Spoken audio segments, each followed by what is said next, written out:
Good morning, ladies and gentlemen of the press. Let me thank you for joining us this morning, and let me take this opportunity to wish each of you a very happy new year, a healthy one, and one that will be purposeful for all of us in Barbados this year. Several events over the last few weeks have impacted the level of confidence of Barbadians in the local economy. One, the decision by the Bank of Guyana not to accept Barbados currency. Two, the downgrade by CARICRIS earlier this week on the heels of 17 previous downgrades by themselves and other agencies. Three, the belated admission by the Governor of the Central Bank, Dr. Delisle Worrell, that Barbados has a debt problem, and the further admission that the fiscal consolidation program undertaken by government since 2013 has failed. Four, the statement by Jeremy Stephens, a local economist, that there ought to be serious concern regarding the value of our dollar and the continued commitment to the fixed exchange rate. Five, the concern of many regional economists regarding both the state of the Barbados economy and the failure of the Governor of the Central Bank to interface with the public. Six, Jamaica money market brokers last year advising investors to sell off Barbados bonds. In spite of these developments, there has been stony silence from the Prime Minister of Barbados and indeed from the Minister of Finance. The public must take note that this government only acts when its back is against the wall, indeed as a result of pressure from the opposition and members of the public.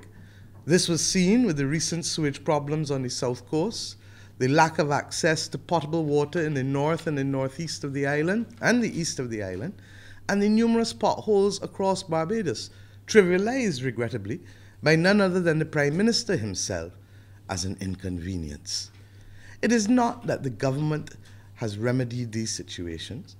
Their actions have come as a result of a combination of official opposition agitation and the genuine outcry by the people of this country. Once again, my friends, we are at the point where, with respect to the true state of the Barbados economy, we are intervening once again as a party in the hope of securing desired answers from the powers that be. The Barbados Labour Party is determined that Barbados cannot and will not drift along like this for another 12 months. This drift must stop.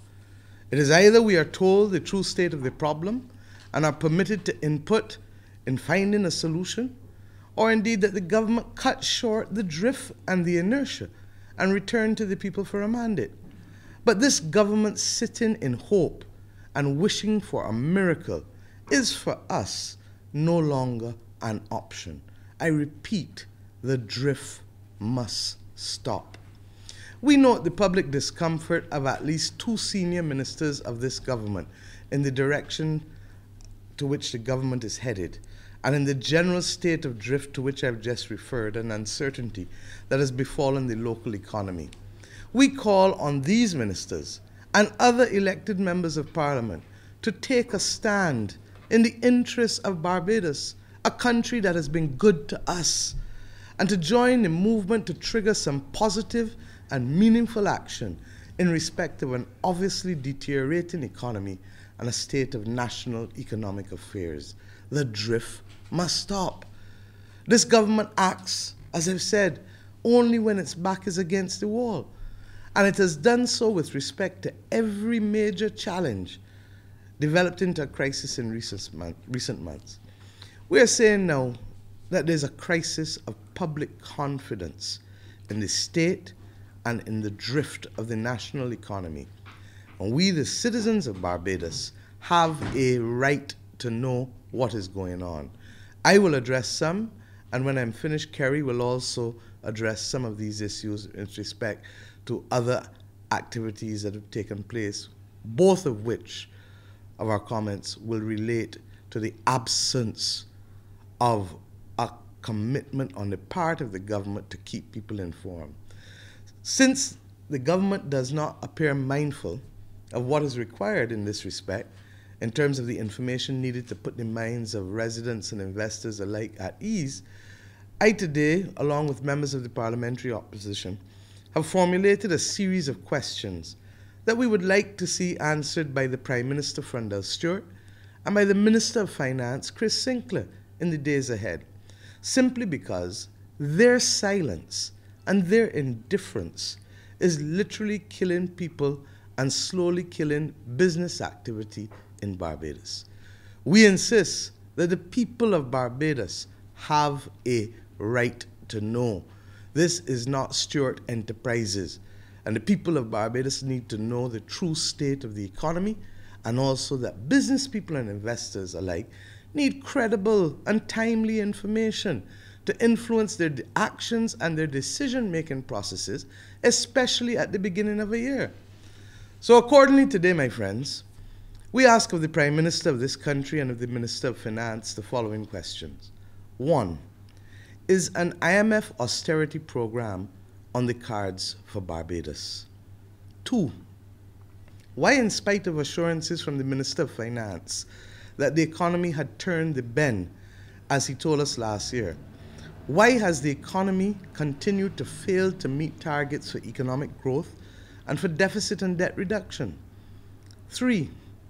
Why is it that in spite of the celebrated increase in tourism arrivals by the Minister of Tourism, and with the fall in oil prices generally in the last 3 years, our foreign reserves have continued to decline steadily, to the point where at December 31st, 2016, less than 2 weeks ago, they fell to a 20-year low, providing less than the 12 weeks of import, which is the international benchmark which the government and the central bank normally trumpet. How do they explain this? 4. What is the government's plan for improving Barbados's credit rating so as to avoid companies like Sagicor having to exit Barbados to access better terms of financing? 5.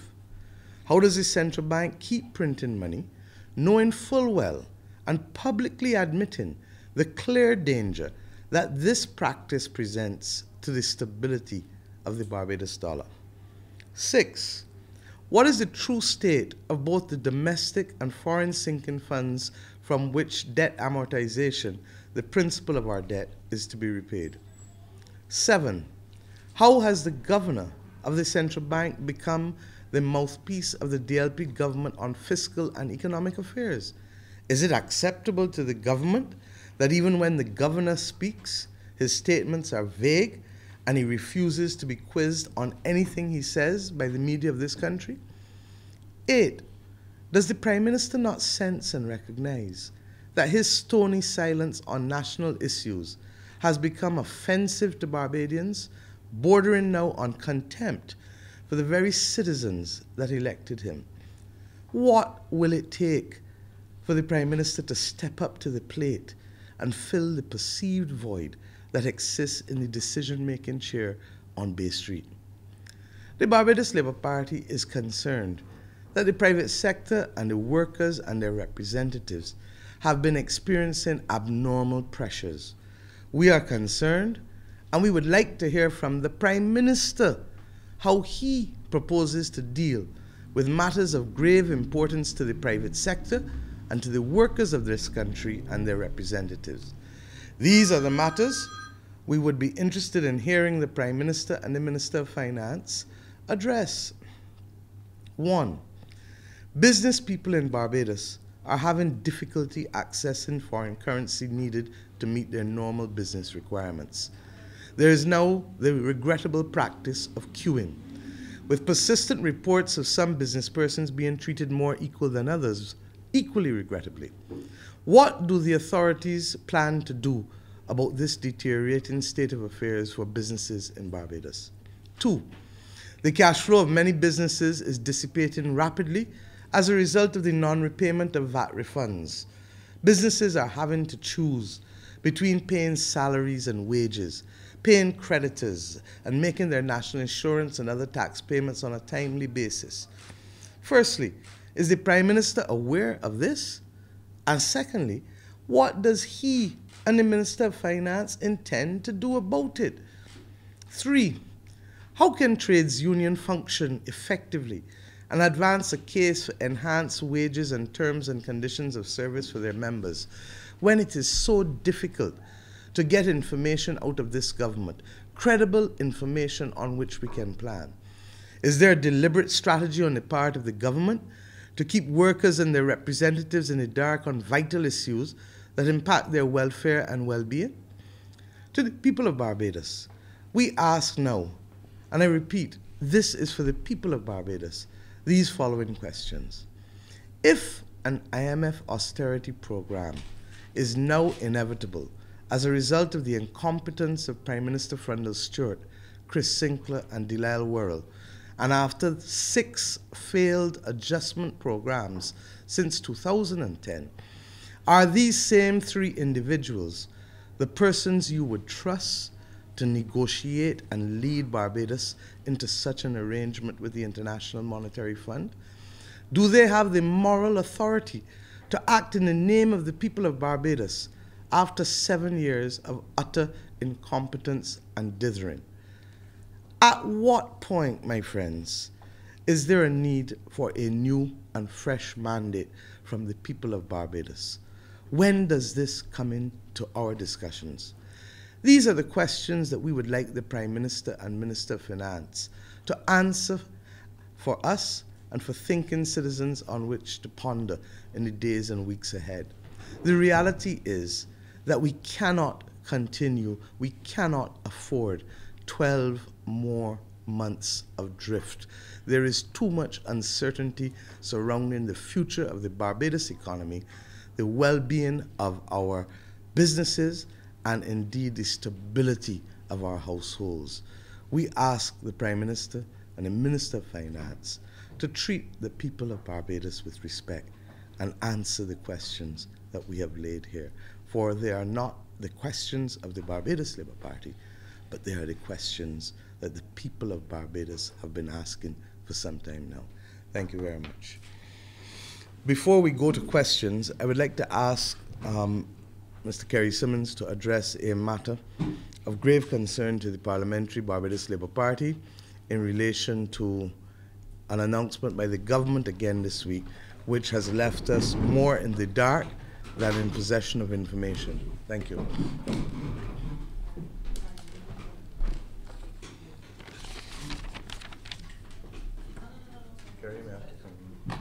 Camera roll? He may have to change the camera. Tell me.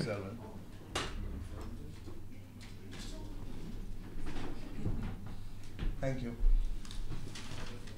Tell me when you're ready. Okay, ladies and gentlemen, I wanted to endorse all that the Leader of the Opposition has said, and to raise with you another issue of fairness and transparency in the energy sector in Barbados, and consumer protection interest as well. It was in the Central Bank's report, the first quarter report of 2016, that the Central Bank accepted and indicated that there was a revenue of $85.1 million to be derived from the sale of the Barbados National Terminal Company Limited. At the time of that report, no such sale had taken place. And that raises one critical issue of the accounting process, because obviously a matter was brought to book which was completely premature, and that is the way in which the Central Bank has been functioning in recent times. But beyond that, however, there's another issue which has arisen, about which we are particularly concerned because of the way it impacts on the welfare of the consuming public in Barbados. Since that time of that report, there has been a 9-month period elapsed, and there has been no comment coming from either the Governor of the Central Bank himself, the Prime Minister of Barbados, or any other relevant department or entities in government with respect to the status of the sale of the Barbados National Terminal Companies Limited. It is another manifestation of what the Leader of the Opposition has just described as the ongoing drift. Now, with the absence of that clarity, we feel that we must speak to the country about some of the issues that are arising that concern us, because it is now to the best of our knowledge, information, and belief, that the government has sought to enter into a contract with one of the distributors in Barbados for them to acquire 100% interest in the Barbados National Terminal Company Limited, in circumstances which would create a monopoly and transform the way in which that entity has previously operated. As you all would know, it is a state-owned entity, and it has traditionally operated in such a way as to hold down its rate of return so that the consuming public is protected from the ravages of inflation, and quite frankly placed in a situation where rising energy prices will not make it impossible for them to enjoy a reasonable standard of living. What is now proposed would transform that situation, and we would have a consolidation of ownership in the hands of one private entity. That consolidation would represent, ladies and gentlemen, a 100% control over import and distributive capacity in Barbados. We feel that there's a need for the government to speak to the public about the potential impact of such a transaction, especially in these very difficult financial times. The opposition would want to say that a deliberate policy of exclusivity in the energy sector is the last thing that Barbados needs right now. It would create an inability over the medium to long term for us to control pricing and for us to protect the impact on consumers. There is a history on the part of the Democratic Labour Party in these matters, and we consider it to be the worst possible precedent for them to now follow. You will recall that it was the Democratic Labour Party that negotiated a contract with Mobil, which was also enjoying a monopoly status in Barbados with respect to the oil refinery. And Mobil was the beneficiary of a 15% rate of return on their investment. It was the Barbados Labour Party that abandoned that practice and sought instead to correct it and make that bad situation better. We feel that there is a current practice in Barbados which is a far better precedent to follow. With respect to the cost of jet fuel and the distribution of jet fuel in Barbados, there are two entities which currently share those costs. We see no reason for a number of entities not to be involved in the future management of the Barbados National and future ownership of the Barbados National Terminal Company Limited. So that the critical point here is that the level of exclusivity that government is seeking to bring by way of a sale of the National Terminal Company Limited is, in our view, not in the best interest of the people, and it is also a question that now gives rise to the issue of the procedure that is being followed by government. As I said before, the Prime Minister has not said anything on this matter. The Minister responsible has not said anything on this matter, and the only evidence that we have of the matter being aggressively pursued by government has come from the central bank itself, albeit prematurely by way of reports of revenue that has not yet come. Now, we are now demanding to have a full public disclosure on the names of those entities or that entity which is a bidder for the Barbados National Terminal Company Limited. We also wish to have disclosure of the proposed price of the sale of the Barbados National Terminal Companies Limited. We would want for the government to reveal the structure of the deal that they're entering into in the name of the people of Barbados with respect to the sale of the Terminal Company Limited. And also we would want to know whether or not the board of the BNOC, or BNTCL rather, has approved BNOC has approved that sale. Now, it is our final request that that matter be dealt with by way of a report being laid in Parliament so that all of the information requested be a matter of public record.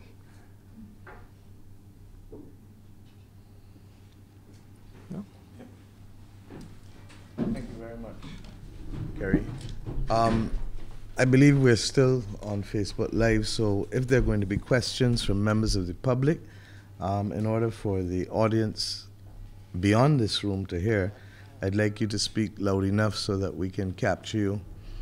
The audio, I understand there were some audio difficulties in the first, in the beginning of my presentation, and I'd just like to say to the persons watching Facebook that we will be replaying the entire broadcast with full audio as soon as this press conference is finished. We apologize for that inconvenience. That is what an inconvenience is, not a pothole. Any questions? With me today, I also have Ryan Strawn, our candidate for Christchurch East Central, Marsha Cattle, our candidate for St. Michael South Central. Both are economists, as you know, and our Member of Parliament for St. Thomas, Cynthia Ford, who shadows the social transformation and welfare-related issues which are critical in this continued time of hardship. And of course, Kerry shadows international business and commerce, under which the Fair Trading Commission and its responsibilities would fall, and hence his comments in relation to the sale of BNTCL, for which we simply just want to know the facts.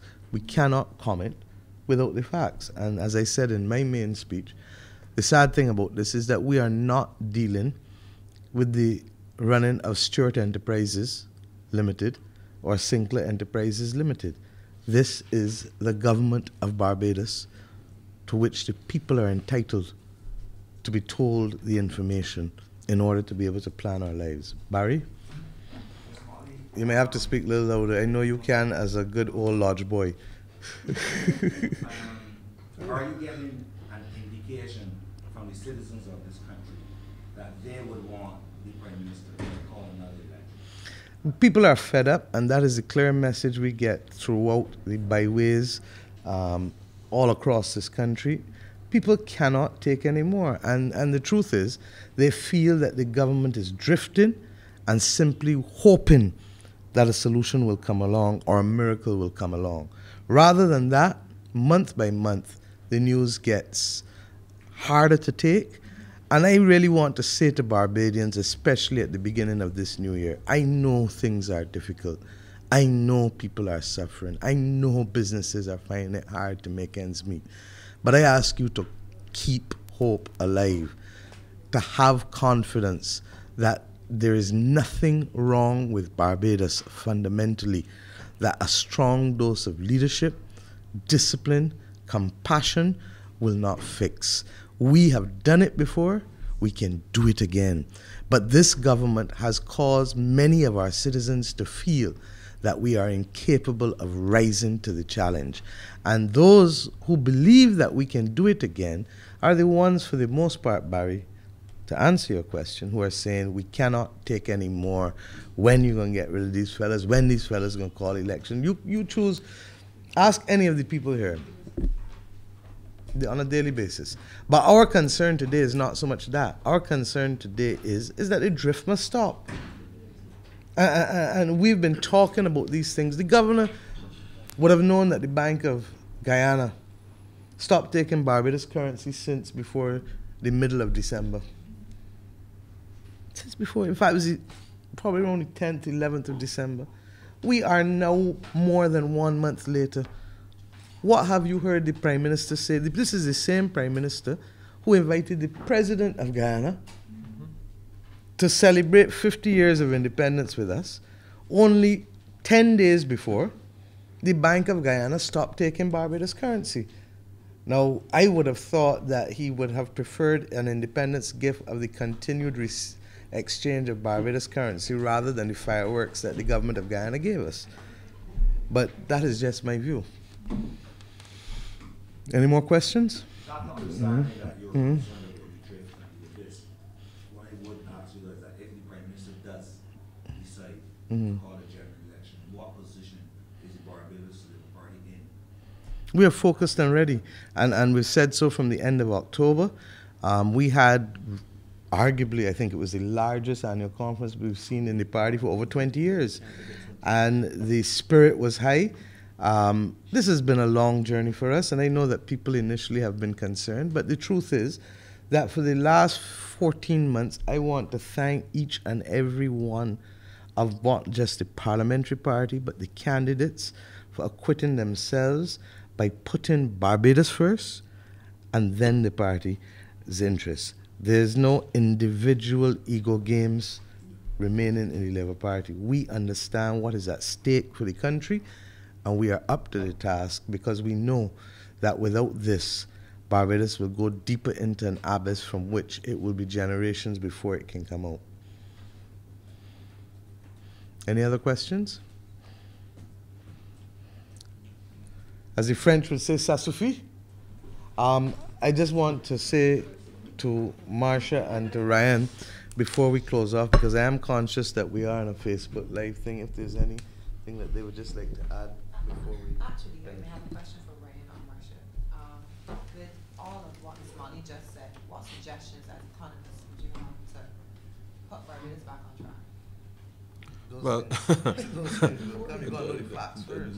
Those are policy considerations that, as Ms. Motley indicated, unless you have a clear state as to what the condition is, one cannot necessarily prescribe a particular course of action. And so the drift with which we've referred to here today can make the world of a difference in terms of obviously which actions will be required to get out of it. The party has already laid out a series of not just alternatives, but certainly prescribed that if we take the actions which the government has taken us down the road, that we will be in this position at the moment. And so at the appropriate time, if the country is up for the discussion, then we will be more than willing to have those discussions, because I fundamentally believe that once people know and understand the road that we intend to take them, then they will give us the confidence to lead them down that road. And you may want to speak, Ryan, to the fiscal governance commitments we've given in the Covenant of Hope. Well, from the point of view of the prioritizing spending, certainly for government, because when you look at the state of any of the public services to which people have taken for granted over time in terms of in Barbados, because we never had a problem with the collection of garbage. One might argue there was issues with respect to management, but the reality is that we have gone back to a situation where basic things that any of us in this room, as we were growing up, understood that these are basic things that a government would provide. And so what has transpired, and that's just one area, what has transpired is that there's been a consistent lack of prioritizing what is required to keep the engine running.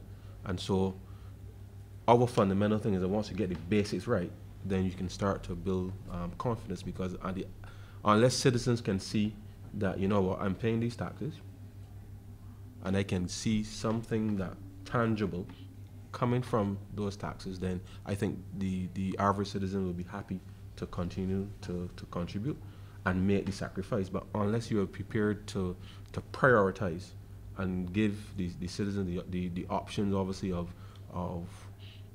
potential enfranchisement in the economy, then those are things that we believe in, and those are things that we will promote going forward.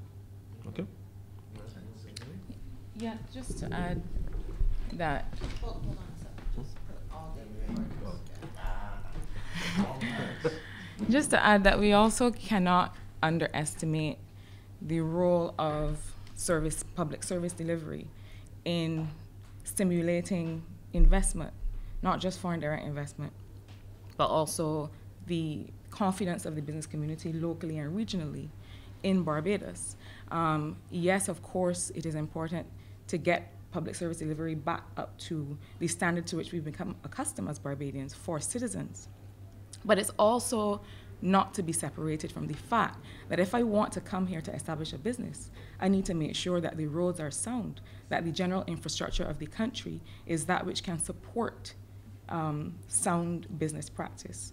And so we look at things like doing business indicators, and all of these other global benchmarks in which Barbados has slipped. And we need to understand that these are not inconveniences. These are things that go directly to the capacity of the country to attract the investment that will get our foreign reserves back to the point that will be sustainable going forward. The other issue has to do with merely the availability of information and the transparency and the extent to which that allows us to be able to hold government accountable. Now, we as Barbadians, we see that things are slipping, but we need to be able to speak with authority and with confidence about what those things are and have a real perspective that is based on sound information. One of the cornerstones of good governance is the availability of credible, timely, and reliable and accurate data. And we seem, this current government seems not to understand that this is something that is a requirement of government in any country. And so certainly, to answer the question, this is one of the things that is an economic input. It is a policy to make sure that information is available to allow citizens and the private sector and other groups to be able to hold government accountable and also to be able to be a part of the type of partnership that makes sound decisions. Thank you. Any more questions? Okay, I'd like to thank each and every one of you for coming. As I said, this is an ongoing process, but believe you me, we cannot, in the name of this country, which has been good to us, allow this drift to continue. We need to hear from the Prime Minister and the Minister of Finance with respect to these questions. As I said, the questions, the answers to them are not even for the opposition, because we know many of them, but it is for the householders and indeed the owners of businesses and people expanding investment or looking for new investment to be able to plan. You cannot plan in the dark.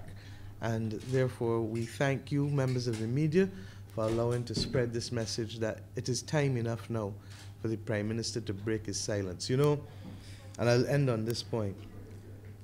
Silence in a court of law cannot be used as an admission of guilt, but silence in the court of public opinion is in fact always an admission of guilt. Thank you, and God bless. Have a good weekend. Thank you.